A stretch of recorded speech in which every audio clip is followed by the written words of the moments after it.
Hello my dear students. आज हम लोग पढ़ेंगे अवयव के व्युत्क्रम के बारे में, अर्थात इन्वर्स के बारे में। चलिए हम लोग शुरू करते हैं।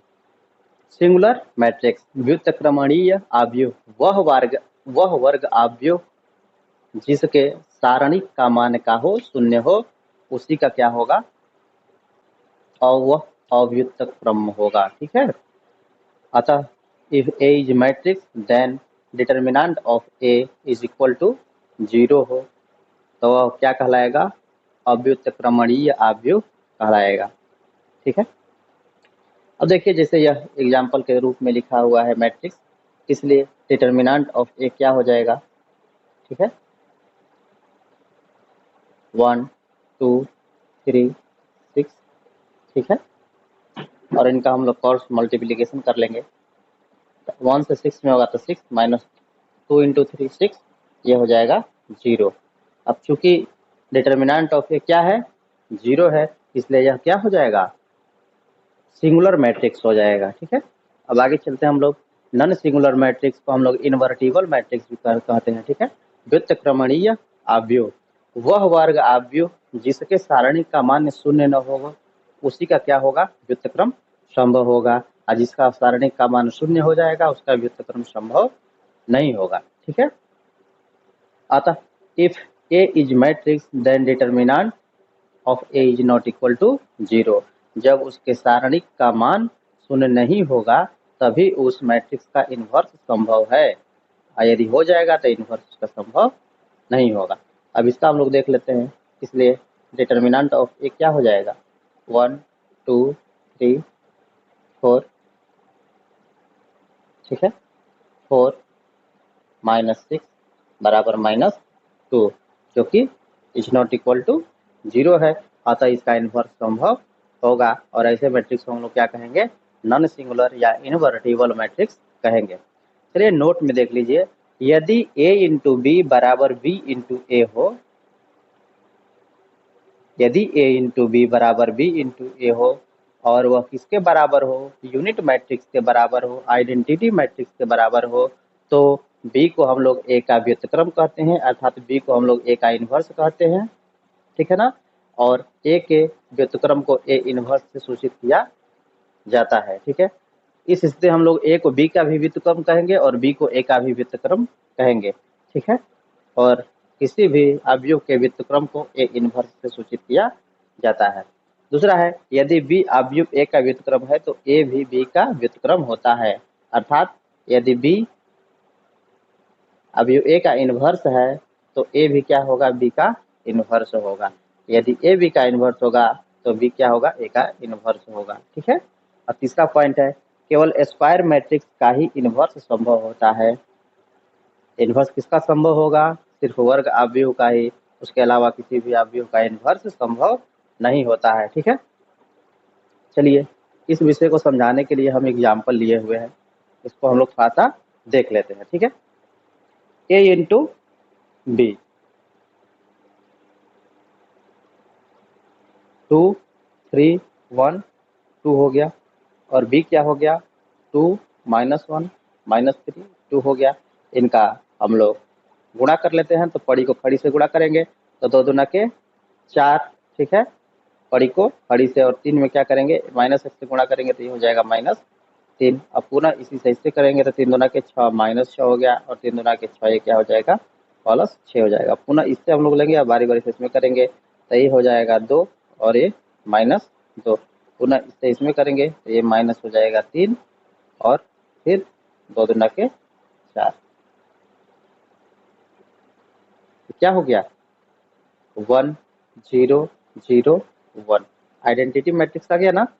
अब उसी तरह से बी ए भी हम लोग करेंगे। ठीक है ना। बी ए का भी प्रोडक्ट जो होगा वो भी क्या होगा, 1 0 0 1 होगा। ठीक है ना। अर्थात यह क्या हो जाएगा, आइडेंटिटी मैट्रिक्स हो जाएगा। जब ऐसी स्थिति हो जाए तब ये क्या कहलाता है, ए बी का व्युत्क्रम है, अर्थात बी ए का व्युत्क्रम है। अब चलिए आगे देखते हैं हम लोग, ऑपरेशन ऑफ मैट्रिक्स, अवयव की संक्रिया। जब भी अवयव की संक्रिया होती है वो क्या होती है, हमेशा रो से रो में होगी या फिर कॉलम से कॉलम में होगी। चलिए हम लोग दोनों को कर लेते हैं, सिखाते हैं आपको। रो से संक्रिया, रो से रो की संक्रिया और कॉलम से कॉलम की संक्रिया। मान लीजिए हम कोई ले लेते हैं मैट्रिक्स ये है, ठीक है ना, तो इसको हम लोग क्या कहेंगे, R1 R2 R3। Operation number first को हम लोग देखते हैं। जैसे R1 को हम लोग चेंज करते हैं R1 plus R2 plus R3 से, ठीक है। तो क्या होगा, ध्यान दीजिएगा। इसलिए मैट्रिक्स ए बराबर क्या होगा, R1 क्या होगा, R1 plus R2 plus R3।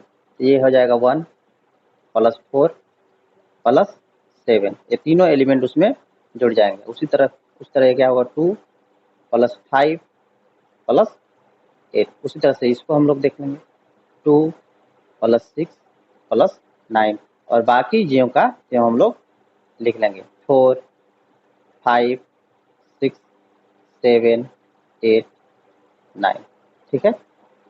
इस संक्रिया का हम लोग क्या करेंगे, R1 क्या हो रहा है, चेंज हो रहा है R1 plus R2 plus R3 से। अब उसमें हम लोग देख लेते हैं ऑपरेशन नंबर 3, ऑपरेशन नंबर 2 हम लोग देख लेते हैं, ठीक है। जैसे मान लीजिए हम लोग कोई क्रिया करते हैं, R1 चेंज हो रहा है R1 माइनस R2, ठीक है, और R2 चेंज हो रहा है R2 माइनस R3। ऐसे ही हम लोग क्रिया करेंगे, तो इसको कैसे हम लोग लिखेंगे, ठीक है। इसलिए ये ए बराबर क्या हो जाएगा, R1 चेंज क्या हो रहा है, R1 minus R2। R1 change हो रहा है तो R1 माइनस R2, तो 1 माइनस 4, 2 माइनस 5 और 2 माइनस 6, और R2 चेंज हो रहा है R2 माइनस R3, तो R2 4 घटाएगा किससे, 7, ठीक है ना। R2 में से R3 को हम लोग घटाएंगे 5 माइनस 8 और 6 माइनस 9, और जिसपे कोई संक्रिया नहीं हो रही है उसको हम लोग ज्यों का त्यों लिख लेंगे, ठीक है। उसी तरह से ऑपरेशन नंबर 3 भी देख लेते हैं, ठीक है। ऑपरेशन नंबर 3 भी इसमें एक तरह कर लेते हैं। जैसे R1 चेंज हो रहा है 2R1 प्लस R2 से, ठीक है ना। इसको हम लोग कैसे लिखेंगे, इसलिए ये क्या हो जाएगा, R1 चेंज हो रहा है, R1 चेंज हो रहा है, उसमें 2 से मल्टीप्लाई हो रहा है और फिर R2 जुड़ जा रहा है, तो इसमें 2 से मल्टीप्लाई करेंगे तो 1 गुना 2 प्लस R2 क्या है, 4 हो गया।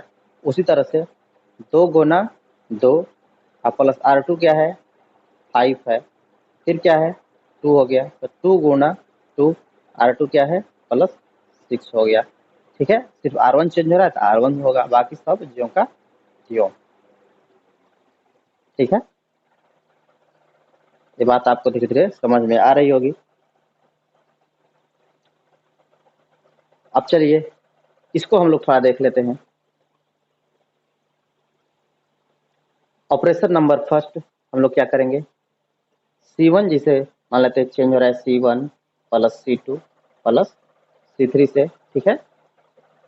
तो कैसे हम लोग इसको करेंगे, इसलिए B क्या हो जाएगा, ऐसी स्थिति में C1 चेंज हो रहा है C1 C2 C3 इसमें जुड़ जाएगा, तो 1, अब C1 है इसमें सभी जुड़ जाएंगे, 1 प्लस 4 प्लस 7 भी जुड़ जाएगा, अब 2 में सभी जुड़ जाएंगे तो 2 प्लस 5 प्लस 8 हो जाएगा। उसी तरह से 3 में सभी जुड़ जाएंगे, 3 प्लस 6 प्लस 9 हो जाएगा, और बाकी जिसमें क्रिया नहीं हो रही है वो क्या होगा, ज्यों का त्यों हो जाएगा, 4 5 6 7 8 9 ज्यों का त्यों हो जाएंगे।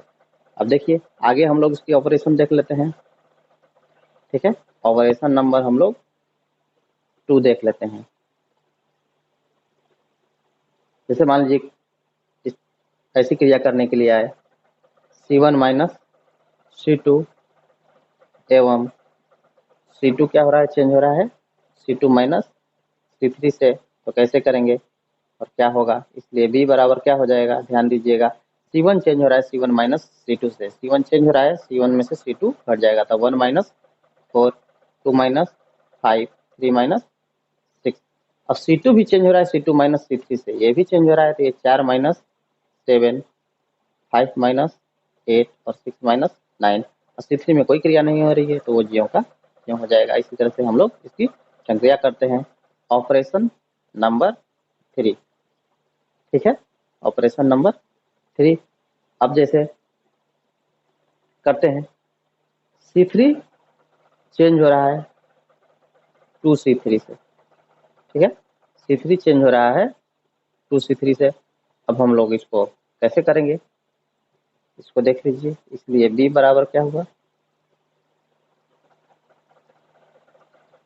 B बराबर C3 चेंज हो रहा है 2C3 से, C3 चेंज हो रहा है, बाकी सब क्या होगा, सेम हो जाएगा, 1 2 3 4 5 6, और C3 चेंज हो रहा है उसमें 2 से गुणा होकर के 2 गुना 7 हो जाएगा, 2 गुना 8 हो जाएगा, और 2 गुना 9 हो जाएगा। ये बात आपको धीरे धीरे समझ में आ रही होगी, ठीक है।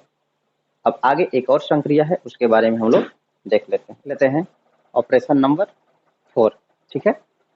अब ये ऑपरेशन क्या होता है, एक्सचेंज ऑपरेशन होता है। कैसे, जैसे R2 चेंज हो गया R3 में, ठीक है, और R3 भी चेंज हो गया R2 में, दोनों तरफ रो का हम लोग सिंबल देंगे, ठीक है।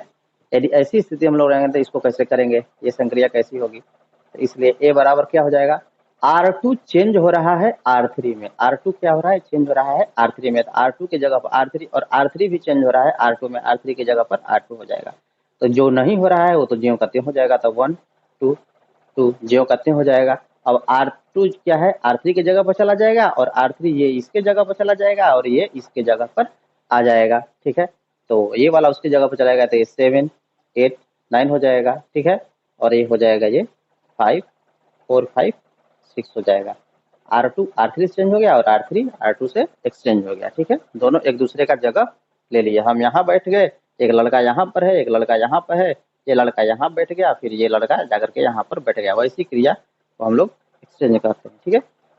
अब आगे ऑपरेशन नंबर इसमें देख लीजिए 4, ठीक है, इसको भी हम लोग मान एक्सचेंज करा देने, C1 एक्सचेंज कर रहा है C3 से, और C3 भी एक्सचेंज कर रहा है C1 से, तो इसको हम लोग कैसे लिखेंगे,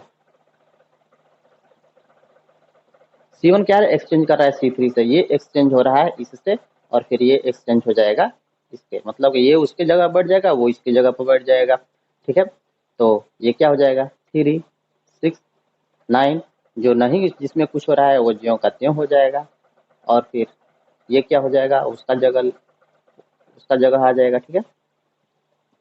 ये देखिए, यही आपकी इसमें संक्रिया करनी पड़ेगी जब भी क्वेश्चन आएगा, ठीक है। आज के लिए इतना ही, ठीक है, और अगला क्लास हम लोग पढ़ेंगे प्रश्नावली 3.4 का फुल सॉल्यूशन हम लोग देखेंगे। चैनल को शेयर सब्सक्राइब जरूर कर दीजिए, बेल आइकन को भी दबा दीजिए, और लाइक भी कर दीजिए। जो भी आपको दिक्कत हो उसका कमेंट भी कीजिए, ठीक है, ताकि हमको भी कुछ आनंद आए पढ़ाने में। तो आज के लिए इतना ही, देखने के लिए धन्यवाद।